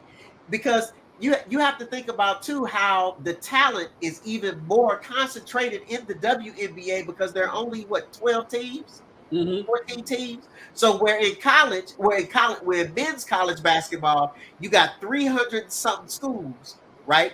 And you got 32 NBA teams. So all of that talent comes to 32 NBA teams, but it's still kind of spread out because it's 30. You still got the best of the best of the best because it's only 32 teams. But in the WNBA, you got those same 300 schools that have women's college basketball. Only 14 now teams. 12 teams in the WNBA. So, she's playing against the best of the best of the best of the best. And a lot of them are veterans who are, as dude said, or as everybody been saying, grown women, that this is what they do all day long. They train their job. She was going to class and all those and kinds in the gym, so on and so forth. Now, there's none of that. So again, dudes, to piggyback on what you're saying, give her a chance to adjust. She's going to be good, just like she got good in college. She's going to get good in the pros as well. But you got to give her time to develop. You got to give her time to learn the WNBA, learn the pro game, learn her teammates. Hell, again, just piggybacking off what you said, she just got finished playing college basketball. Exactly. 3 months ago, and had to make a quick adjustment. March Madness. They just got done playing in March. It's just now the beginning of June. And she was playing in March. She was drafted in April and started playing in May. Right. She just met her teammates 3 weeks ago. They probably don't even all know each other's names yet. Exactly. Let alone where your sweet spot is, where you like to ball, which way you like to come off screens and picks. They just out there playing pickup ball right now, trying to figure everything out. You got to give them a chance to play together. Now that leads us to a segue with the decision by the women's national team to leave Caitlin off the Olympic team roster. So do you agree or disagree with that decision? Start with you, D. My question is, did they leave her off or did she just not make it? Well, however you want to say it. No. There's a difference. If she didn't make it, that means that she's just not good enough yet. If you left her off, then it's almost like we're saying that, when we talk about all-star snubs. Do I think she was snubbed? No. I just don't think she was good enough yet. And then we've also, I think one of the things that we've also gotten to this point of, because somebody said this, who was it? Tony Kornheiser was talking about this. He said from a WNBA, from a player's perspective, or a play perspective, he understood why she didn't make the team. He said, however, if he was from a marketing perspective, that's what I was going to touch on. That she should have been on the team. And they start talking about her growing the game. Yeah, the WNBA game is different from when you talk about the Olympics. They're not trying to grow the game worldwide like that yet. Like the NBA was trying to do at that particular point in time with Davis. That's what I was going to say, D. Now, if you're, it depends on what your intentions are. If your intention was to try to grow the game, and you, of course, the most popular player would have helped them with that. Now, did she deserve it? Who would I knock off the team to put her on? I wouldn't take anybody off. She's not better than any of those people. Right, a lot of people say Diana Taurasi, but she's a legacy player. Diana Taurasi is a legend. Yeah. She earned it. So that's like you said, when Larry Bird made it, Right. His back was tore up, but he was a legacy player. He and Magic, they had to play it that year. But Diana is balling though. Right. She's she could play. Yeah. But that's the thing though, dudes, is again, agreeing. I'm not disagreeing with you. I'm totally agreeing with you. Is that what has now happened since the Dream Team in '92? Now the national team and getting on the Olympic team has become about merit, right? It's about, now you're taking the veteran players, the best players who have been playing over a number of years. It ain't no NBA rookies playing on the Olympic team. Oh, no. That's not happening anymore or whatever. And it's all about merit now and all of this kind of stuff. So no, I don't think she deserved to be. You only been playing in the WNBA a week and a half. How you gonna get on the damn Olympic team? If that was their goal, then if you want to win a that's gold not the goal. medal, if you want to win a gold medal, if that's the goal, it's to win. Then no. But if you just want to have people come see the game, well then yeah. But and buy Olympic jerseys, right? But really and truly, that only works if the Olympics are in the United States. Mm-hmm. So where they in Paris? Yeah, in Paris this year. Then the U.S. next year. Ain't nobody in France. Next Olympics. Next Olympics. And see, that was my issue. Watching, Stephen A. He was going all in against my girl. What's her name? D. Monica McNutt. No, not Monica. Andrea Carter. Andrea Carter. He was going in on Andrea Carter about, Andrea Carter, and what's the? I ain't gonna say her name. D. What's her name? Agumbuke. He was going all in on them because they were of the opinion that as good a player as Caitlin is, she's not one of the top 15 players in the U.S. She's just not. So they're like, you don't want to just put her on the team. As a matter of fact, the way that Caitlin's quote unquote tribe are, if she gets out there and she's only playing 3 minutes a game, they gonna have some, they gonna go back crazy. That shit crazy, right? So she should play because they normally blow up teams out. So she would. And then she get in about 5 minutes a game because they did. And that was Stephen A's point, which is the only thing that actually made sense from what he was saying, is that if you're trying to grow the game, and again, what D said is what I thought. You're trying to grow the game. Where in the Olympics is not a place where you go to try to grow the game, because these people, the people over in Norway don't know nothing about Caitlin Clark. They care less about Caitlin Clark. That's a U.S. thing. So you may you may sell more jerseys in the U.S., but that's about it. Yeah, that's it. But his thing is, he was Stephen A was talking about the marketing part, and that did make sense. The marketing thing, if that's the goal, if that's the goal, but that's not what the Olympics is all about. What are you marketing? What are you Are you marketing women's basketball, or are you marketing the WNBA? It would have to be women's basketball because that's not a WNBA venture. Well, I would say WNBA because all the players play in the WNBA, right? All the players on the Olympic team. But how many of those players? And this is probably a good question because I'm quite sure y'all don't necessarily know, probably. Mm-hmm. But how many? When we talk about growing the game, okay, so after the Dream Team, 1992, we started seeing a lot of now the European players start coming over to the NBA. We start seeing Toni Kukoc, Sharotas Marciulionis, eventually Sabonis, Daddy Sabonis came. And so we started seeing a lot of foreign influx start coming into the NBA, right? But with the WNBA, after the WNBA season is over, them women go play in Europe. So they're already known over there. They already known over there. That you're not growing the women's game abroad. There's already a women's game abroad. There have already been women's leagues abroad. That's why Brittany Griner ended up arrested in Russia because she was going to play in a league because the WNBA season is only 3 days long. How many foreign women basketball players declared for the WNBA draft? How many of them are in the league now?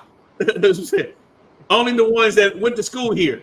Right. Because they make more money over there than they do. They make more money over there. They make more money over in Europe than they do here. So what you gonna track? That marketing thing makes absolutely no sense unless you start doing things like we talked about before, lengthening the WNBA season so they don't have to go overseas and play. Mm-hmm. And then you grow the game so that you can get those women from those foreign countries to come over here and play. But there are already foreign women's basketball leagues.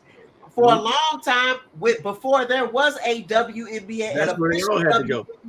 Women were all going overseas. Everybody went over there. What nobody in men's college basketball going overseas to play unless they couldn't make it in the NBA.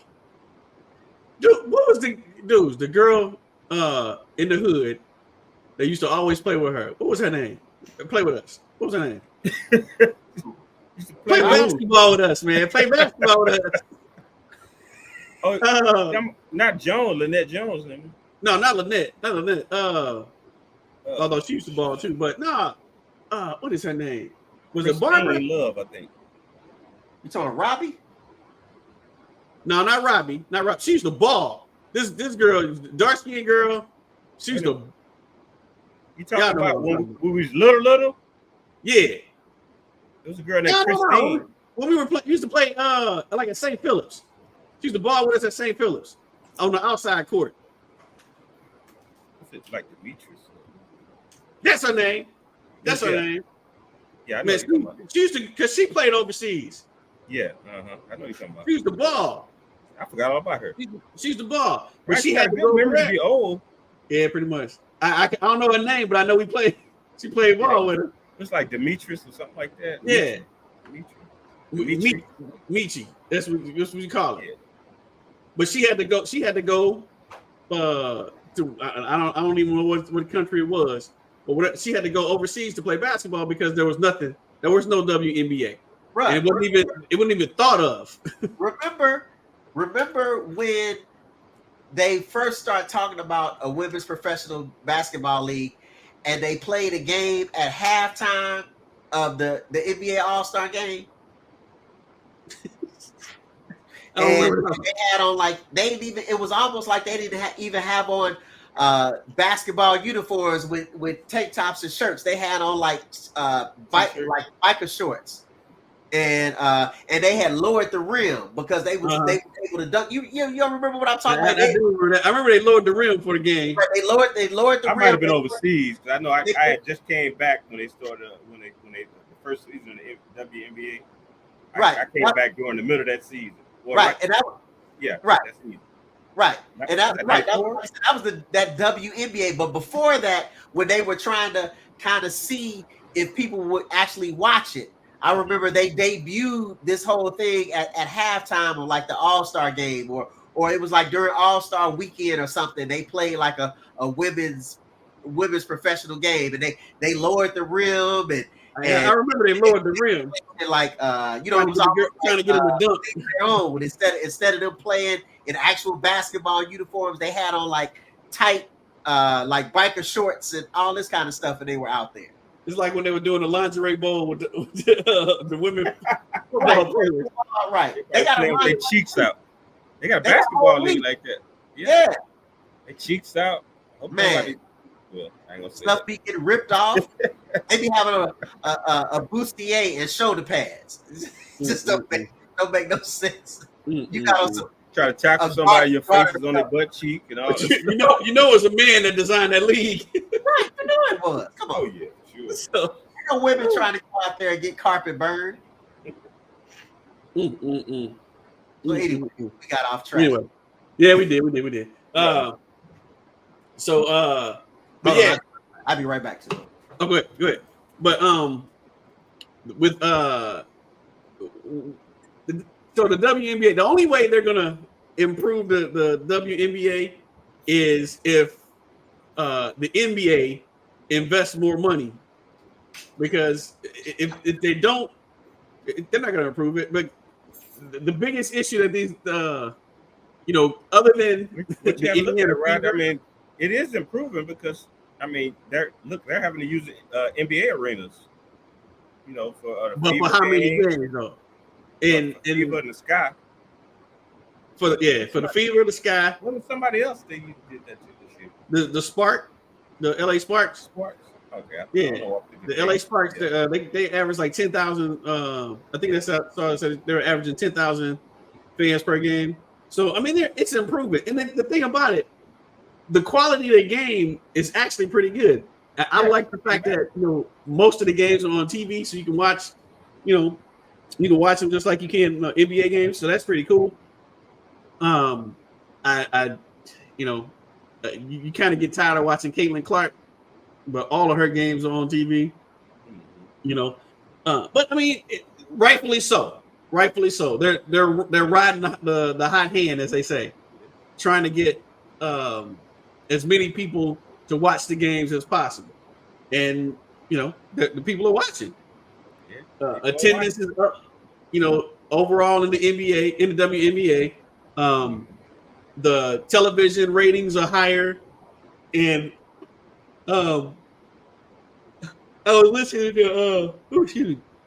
to decent that video of Gino Ariema, and Gino, the stuff that he said was straight up true, in that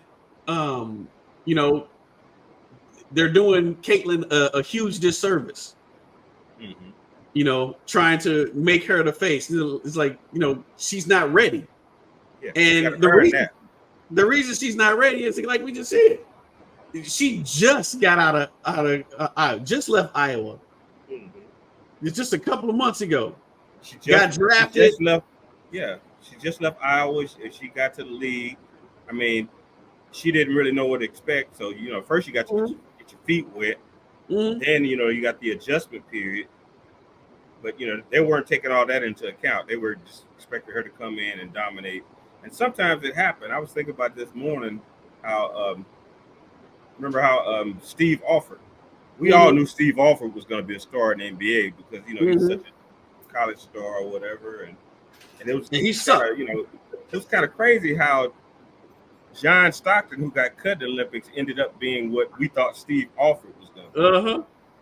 So, but it doesn't always translate, even though I do believe Caitlin Clark is going to end up being a star in the league. But it doesn't always translate right away, and then sometimes it just might not translate. You have to give it you have to give her time to develop. Only time to tell. Like we talking about the that's facts. what Gino was saying. That's Other what Gino cases, was saying. You got to wait till all the facts come out. I completely agree, man. I think she's going to be a great player. There's no way someone with the skills that she has, is not going to end up being good. I just think that you have people who have these delusions of grandeur, and then you had all of these followers, and again, it's social media. It really is a lot about social media and all of the hype and stuff that goes into all of this, and people trying to make her be something that she's not quite yet. Again, the Michael Jordan effect. The WNBA is looking for a Michael Jordan, and it ended up being a great thing that it was a white Michael Jordan, right? Yeah. Because you brought, again, white people make up the majority of the population in this country, so they're going to come see Caitlin Clark. They're going to come see her play. But that's what they're looking for. The WNBA is looking for that Michael Jordan, that person that will make everybody come watch. And that's what Stephen A is talking about, trying to get Caitlin Clark to go to the Olympics. They want everybody around the world to see Caitlin Clark. But at the same time, is she really playing? Is she really lighting up the WNBA like that? She's not. Exactly. It'd be different if she was, but she's not yet. Not yet. And this is the other thing too, D. The WNBA has other white stars. Always, always have. Yeah, we talked about. So everybody keeps saying how they need a dominant white star. They've always had one, but they always had several actually.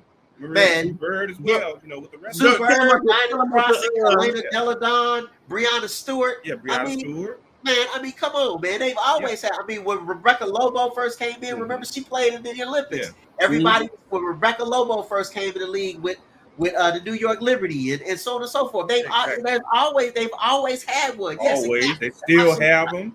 right. So you know, And did tell the people about the signature shoes. Cheryl Swoops had the first one.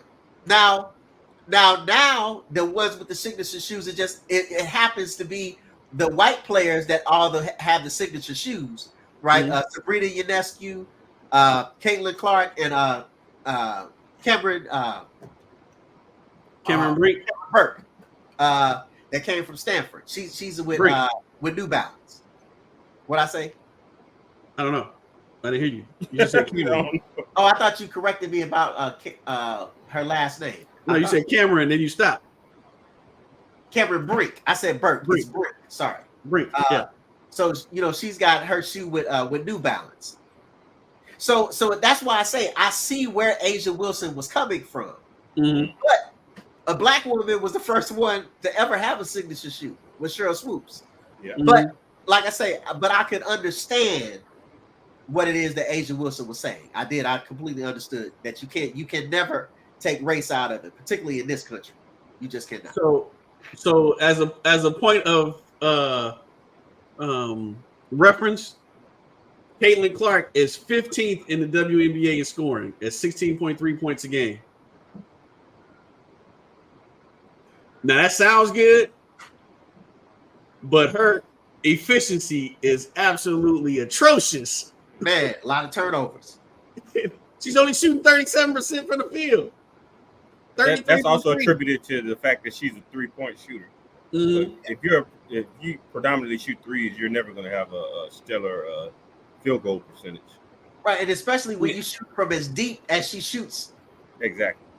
And Diana Taurasi, who everybody's trying to take off off the Olympic team, is at 16.6. She's at 14. You can't take Diana Taurasi out that team. You cannot. You can't take anybody off. Actually, you cannot.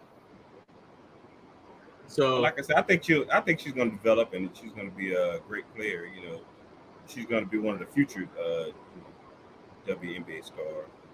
No, totally. It's a process. Yeah, totally. It is a process. It is a process. And the thing about it, even with our show, the WNBA is getting a lot of airtime, whether it be good or bad. The fact that they're talking about you, I was always taught the more publicity, the better. Whether it's good publicity or bad publicity. All publicity. Good publicity, right? All publicity is good publicity. So, everybody's talking about the WNBA. Like I said, when stuff that happens in the WNBA is one of the leading stories on nightly news, you know something's going on. Oh yeah, naturally.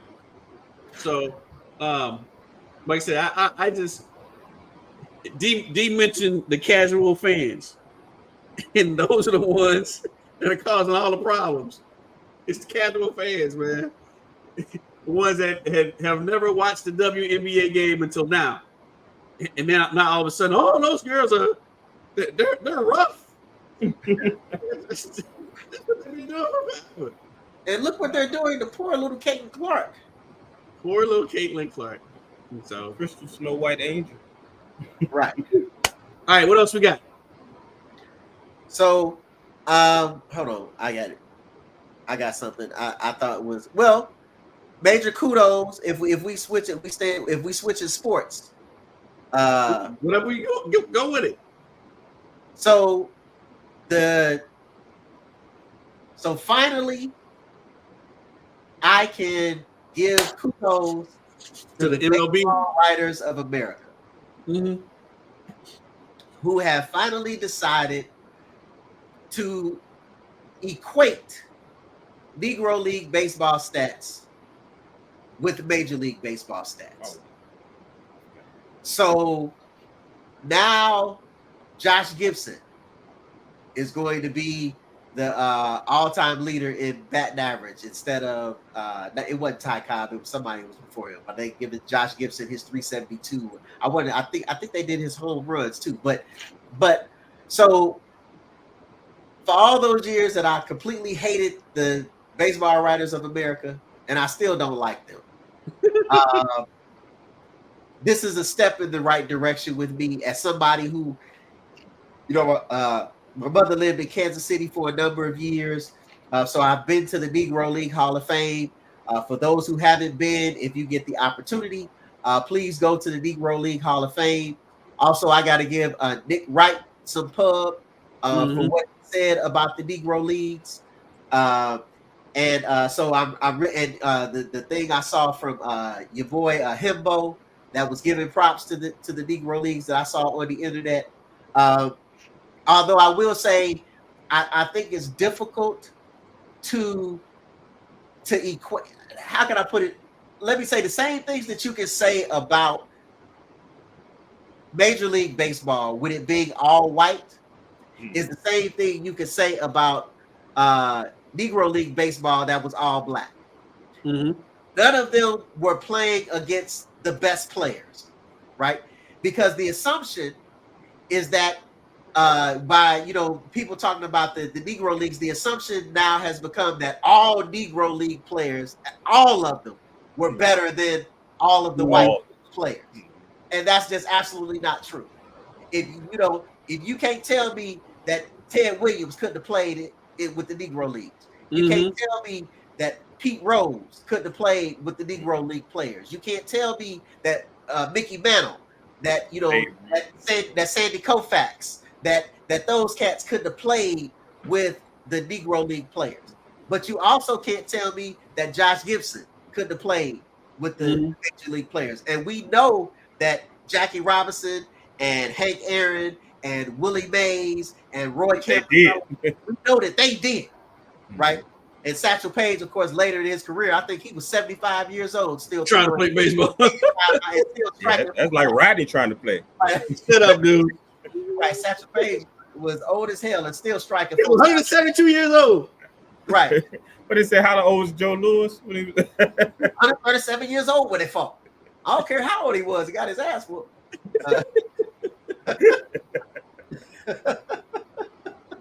But so I think that's kind of the issue when you kind of deal with those stats.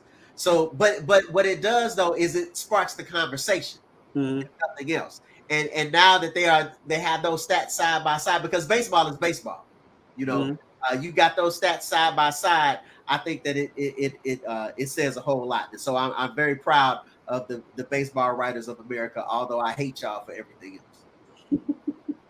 Yeah, it's the fact that the stars of the Negro League are getting their just desserts is wonderful. And what you said, D, is absolutely correct. The fact you can't say that one league was better than the other because they didn't play. Well, Himbo they played secretly. Yeah. As Himbo said, there were some games that were played between the Negro League and the Major League Baseball, and the Negro League has a better win percentage in those games. But even that doesn't mean that they're better. It just means that those particular games they won. Right. They won that day. Right. Yeah, they just won that day. So it ain't like the Harlem Globetrotters against the New Jersey Generals. Exactly. 9,999 and won. And I don't even know how they lost that one, man. Oh no. They probably tried to wait and make a last second shot and miss. Right. So it's just a wonderful thing that they did. And the first time the baseball writers of America have done anything right. Yes. Because any Hall of Fame, we still gonna fuss about this. Any Hall of Fame without Barry Bonds is not a Hall of Fame. But or Pete Rose. Or Pete Rose. Charlie Hustle. I digress. But anyway. All right. Anything else, bro? What else we got? Oh, well, I must admit that I'm trying to get back to my grind a little bit with the hockey and watch some hockey. Okay. So Stanley Cup playoffs. the Florida Panthers against the Edmonton Oilers. I kind of had secretly been rooting for the Edmonton Oilers because, man, I've been the last couple of years since I started trying to watch hockey. I couldn't help but watch Connor McDavid. And man, this dude is, man, like I said, anytime you call somebody McJesus, they got to be good. And this cat is just, man, he is, man, just awesome, man. So I had been rooting for Edmonton because they hadn't really been winning. They hadn't gotten this far. So I really wanted to see them get this far. But I must say that I've been rooting for the Florida Panthers because of, the homeboy from the area, Kachuk. You got to root for Kachuk because he from the area. Him and Jason Tatum went to high school. Just like Jason Tatum. They went to high school together, so I got to root for Kachuk. But what's winning the series and what always wins is the hot goaltender. Mm-hmm. And it's crazy that the top 2 points, the top 2 point getters in the NHL playoffs are Connor McDavid at number 1 and his running mate Draisaitl at number 2. But who's the number 1 goalie in the playoffs? Sergei Bobrovsky, who happens to be for the Florida Panthers. And what has he done in the first 2 games? He shut them out, and then he allowed 1 goal, where the other goalie have given up 7 goals in the first 2 games. Mm-hmm. So it hasn't really been necessarily a good close series because it's been 4-1 and 3-0, right? But at the same time, the Stanley Cup playoffs are the Stanley Cup playoffs. And so we'll see what Edmonton does in Edmonton now with these next 2 games. But it's not looking good because Bobrovsky is like a ball out there, man. So that's my NHL hockey tape. Who was that McDavid was playing the other day when he scored 1 goal and had 6 assists?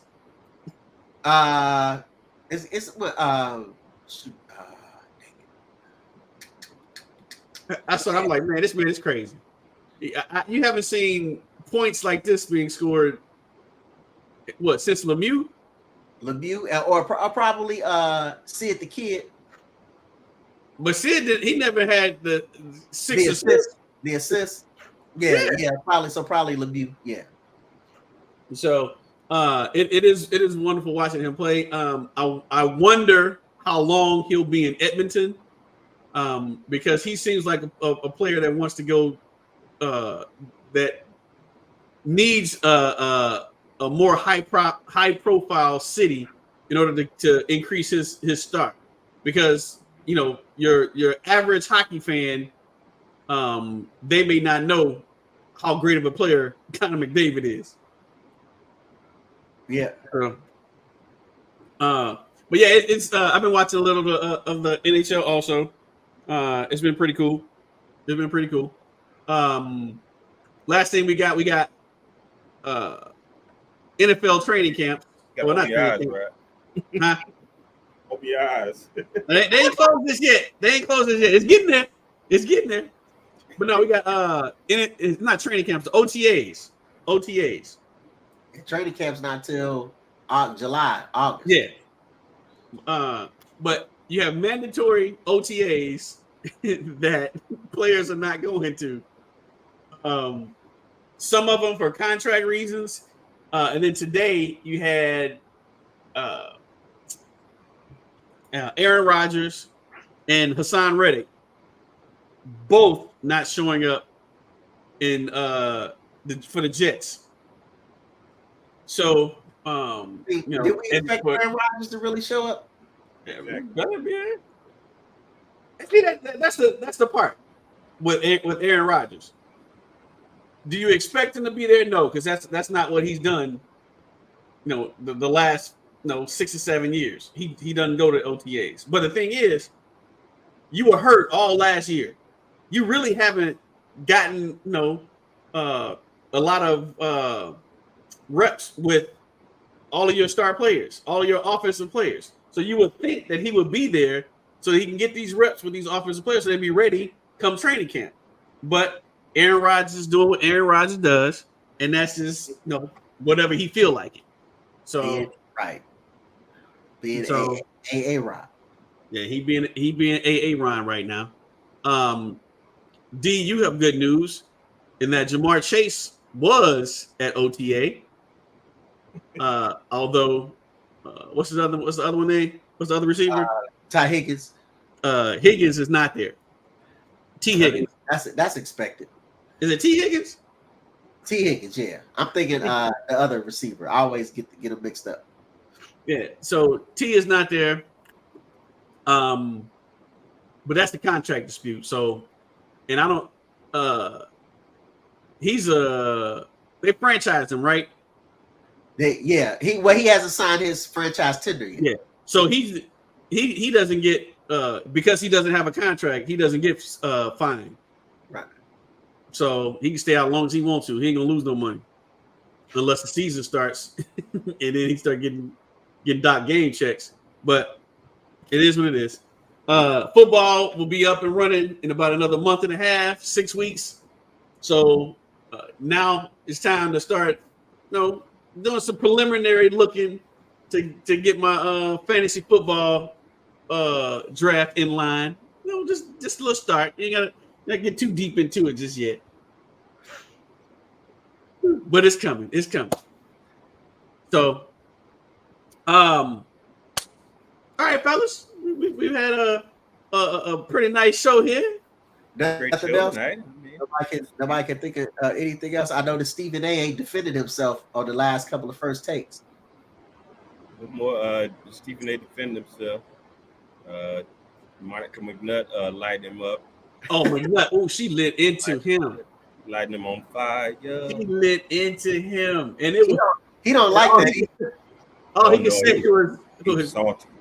Yeah, he was salty. He Wow, couldn't really. There was no defense there. That's all he said was wow. Wow. That was a hard one.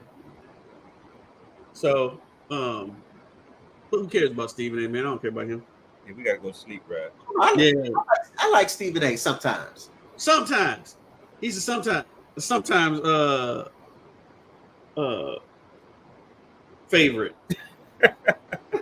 Yeah, it's getting late, bro. He fell asleep, right? It's getting late. He fell asleep in the middle of it. Since did you ever watch the Drew Carey show? The one where your boy was putting the ice pack on his head, and it freezed his brain, and in the middle of talking, he paused, and then he pick up in the middle of his sentence. Right where you left off. Right where you left off. But yeah, I ain't go to sleep yet, but it's getting there, bro. It's getting there.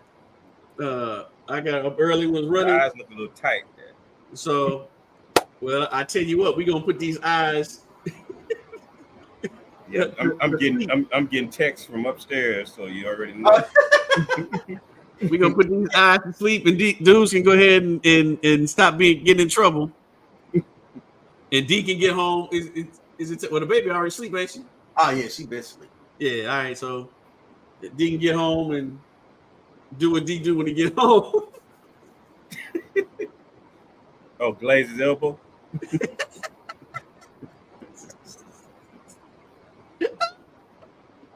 Dude's that right.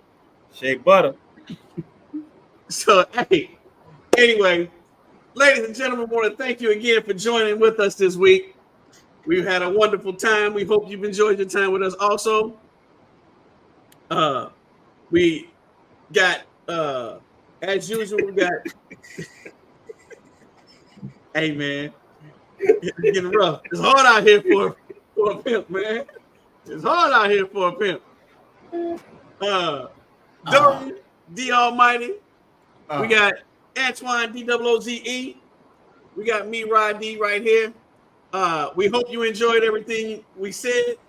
But before we go, we want you to press that like button. Press that.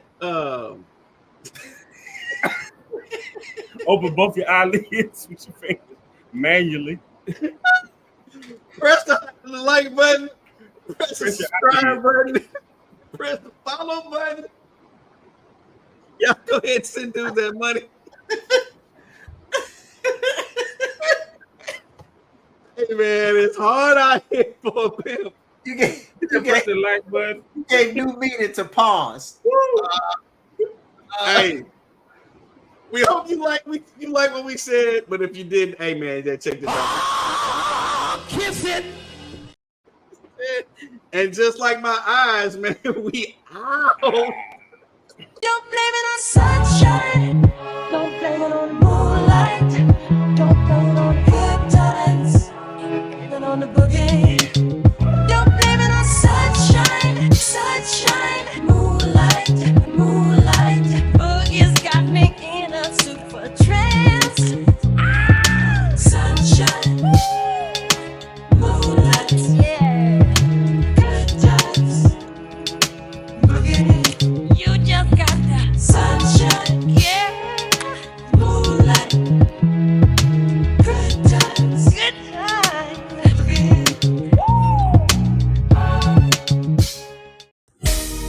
To everybody needs boogie, to all my peeps here in Lawton, and back on to the illy and everywhere. Let's do it, y'all. Whether evading the smoke or debating with folk, they creating the quotes that's making us woke. When the sports world is sleepy on the daily or the weekly, get it, Mouse One, Rod D, Kid, Deuce, and Geechee. From hardwood to diamond, QD to rhyming, on the up or declining, and all out shining, even on the ice grinding, or world record timing. When the athlete or team moment really is defining. If it's that deal or facts on deals, these cats chat real about the track and field, plus the ring rink and pool, all courts and courses, from unsigned players to stars with endorsements who wanna got deep. Teams that stop streets, who get in the dirt and who on the hot seat for the movies and the oldies. Yo, they got the goodies, wanna know what's going on, rock and blame it on the boogie. Yep, blame it on the boogie. Yep, blame it on the boogie. Yep, blame it on the boogie. Yep, blame it on the boogie. Click that link and subscribe. That's what it is. God bless.